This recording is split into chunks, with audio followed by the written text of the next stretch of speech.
Alors, de nouveau, dans Camera Raw, nous allons voir les options par rapport à un fichier DNG. J'ai préparé ici une image qui est un peu déficiente, alors que j'avais traité à l'époque, mais que j'ai remis à zéro, dans le sens que si je sélectionne cette image-là, que j'ouvre dans Camera Raw, allez, hop, alors on voit que ça prend l'ampleur, on a l'icône, en fait, la vignette de l'image à gauche en haut. Donc, cette image-là, ça a été pris à Paris, je pense que c'est à l'église Saint-Eustache, si je ne me trompe pas. Bon, on voit qu'elle n'est pas parfaite, là, elle est surexposée, puis on voit l'exposition ici. Alors, ISO 50, c'est un zoom 16-35 à 16 mm, donc au plus grand. F10 d'ouverture, pour avoir une certaine profondeur de champ quand même, mais à 2,5 secondes. Alors, j'étais appuyé sur... alors, c'est quand même pas si mal, mais bon, oui, il y a des perspectives qui sont un peu désobligeantes par rapport à si on fait de la photo d'architecture. On ne veut pas des bâtiments qui tombent par en arrière comme ça. Alors, puis c'est en fait beaucoup surexposé, on s'entend. Alors, on va essayer de compenser ça un peu. Ce ne sera pas parfait, mais on va quand même restituer une image qui est quand même plus intéressante. Alors, dans la section de nos images ici, j'ai, en fait, pour le traitement d'images, j'ai optique et géométrie. Alors, je vais commencer par géométrie. Et je vais voir ici que je peux jouer sur les verticales. Voyez-vous, si je joue sur la verticale, ici, ça redresse, mais je perds un peu, en fait, il faudrait que je réinvente tout ça. Alors, si je reviens en arrière en faisant CTRL-Z, je vais appuyer ici, contraindre au recadrage. Donc, quand je vais déplacer ça ici, un peu comme ça, il va recadrer. Maintenant, ici, qu'est-ce que j'ai comme bouton? Ben, j'ai l'horizontale comme ça ici, c'est des pivots. On peut arranger... Là, il faut faire attention parce que dans le coin, on voit d'ailleurs, on voit le quadrillé là, du calque. Alors, il ne faut pas trop le faire, comme ça ici. On a la rotation. Donc, s'il y avait à faire une rotation, ce serait par ici. Un aspect, si on a étiré ou si on a étiré ou allongé notre image pour lui donner des proportions normales visuellement. J'ai la mise à l'échelle pour agrandir légèrement si je veux recadrer plus serré. J'ai un décalage sur l'axe des X, puis un décalage sur l'axe des Y.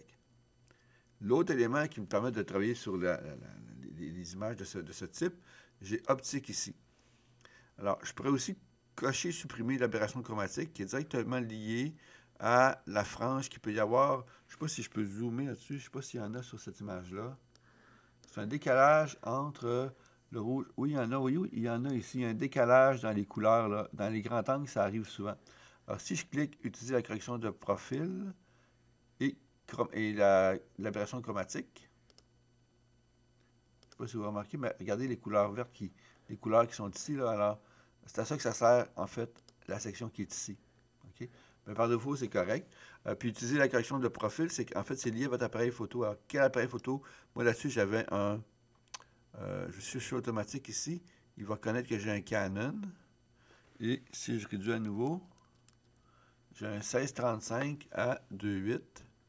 Puis là, je peux jouer sur la déformation redonnée. Et dès que je suis dans cet outil-là, j'ai déjà un quadrillé. Je n'ai pas besoin de cliquer le quadrillé, d'activer le quadrillé qui est dans le coin en bas ici.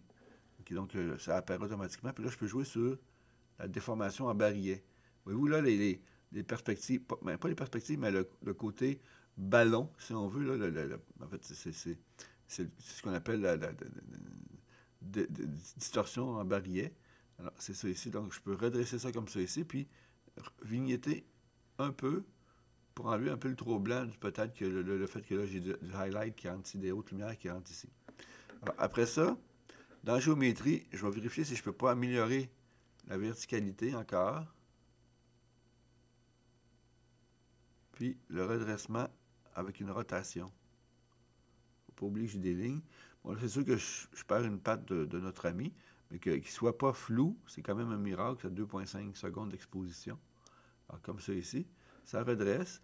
Alors, est-ce que c'est intéressant de voir une jambe coupée? Peut-être que non. Peut-être que je peux décaler par en bas. Donc, je vais prendre ici le décalage. Oups, pas le décalage X, mais le décalage Y. Est-ce que si je prends ça comme ça, est-ce que c'est bon? Ah, ben c'est bon. Je vais lui laisser ses jambes. Puis, au niveau des highlights et du détail, si on zoome un petit peu, on peut chercher du détail ici dans la section réglage de base. Comme j'ai déjà expliqué à quelques occasions, je peux jouer sur l'exposition pour donner un petit peu de tonus à mon noir. Je vais chercher sur le contraste. jouer sur le contraste, ça donne un peu plus de détails dans les parties claires ici. Je ne peux pas faire de miracle non plus, là. Il y a quand même peut-être 4 stops de différence entre l'intérieur vu le délai. Mais aussi, si je mets mon clair comme ça, là, je grisonne un peu les fenêtres, mais je donne un peu de détail à mes éléments ici comme ça. Le foncé, je peux lui donner un peu de tonus comme ça ici, l'éclaircir légèrement. La texture, donner un peu plus de texture aux briques. Je sens peut-être une petite distorsion encore, mais par rapport à ce que c'était, ça c'est bon. Alors une petite clarté, une petite, c'est un peu comme de la netteté aussi, mais un peu différente. D'ailleurs, on le voit ici que qu'il y a une différence. Ça va donner du crunch plus aux images. Parce que tandis que la texture, ça va chercher le grain de l'image. C'est un peu différent. Alors, correction du voile par rapport au noir. Je peux donner du punch à mon image.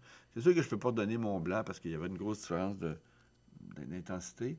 Mais j'ai une image qui, quand même, somme toute, est plus intéressante. Je vais peut-être faire un dernier redressement ici.